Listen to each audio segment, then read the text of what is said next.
Israel's Sodastream company has just struck gold. The company has announced a whopping $3.2 billion sale to Pepsico, which is, of course, the maker of all things Pepsi-related.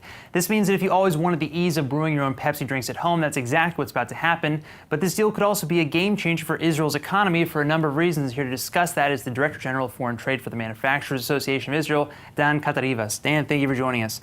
So, this is an interesting thing to happen, right? Because this isn't a startup making an exit. This is a fully fledged, fully functioning, big, major company making a big sale. Yes, definitely. But it's a company that has innovation.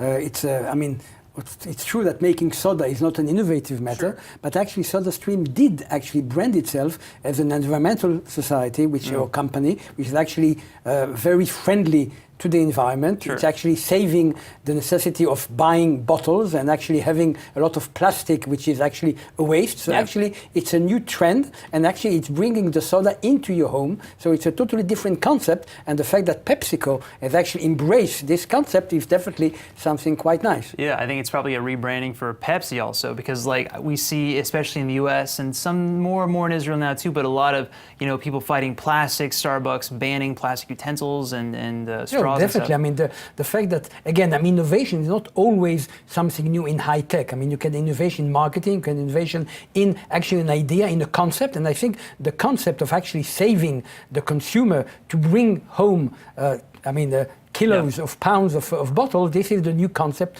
of Sodastream, and they've been very well marketing this new concept, which for a lot of people that want to be, I would say, friendly to the environment, this is definitely something good. Sure. Let's talk about the economics of this deal for just a minute, because last I heard, the heads of Pepsi say that the headquarters in Israel are going to stay in Israel, no workers fired. That's in itself a pretty major precedent. On the contrary, first of all, I think that, we don't know all the details of the deal, but actually Sodastream signed an agreement with the Israeli government to enlarge and to actually expand its already existing plants in several areas in Israel. So actually they have an engagement vis-a-vis the Israeli government for, I think, the next 7 years to enlarge the plant that they have down in the south, which employ thousands of people, mainly, by the way, Bedouins, so minority people. So here again, you have a company that has diversity as part of its ethical code. So I think we are going to see probably Sodastream expanding in Israel, employing even more people.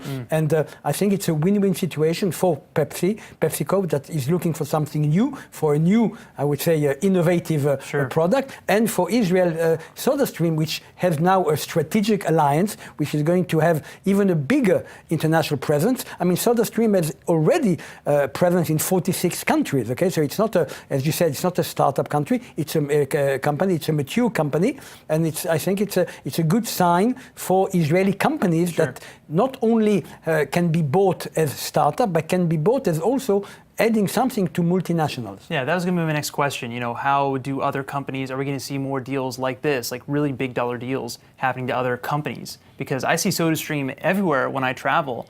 And of course, I see Pepsi everywhere also. I'm a Coke guy, but... Well, it's true that Israel does not excel in consumer product, okay? We are more in technology. You see a lot of product that maybe you don't know, but there is behind them, there Israeli technology. Look at Mobileye, for instance, that was bought for $15.5 billion to Mobileye, to Intel. So you don't see Mobileye on the shelf, but it's there in a lot of cars also inside. The iPhone and Apple and the iPhone. Exactly. Okay, so there is a lot of Israeli product. It's true that what is particular with Sodastream is that it's a consumer product. And usually we are not in that area, but who knows?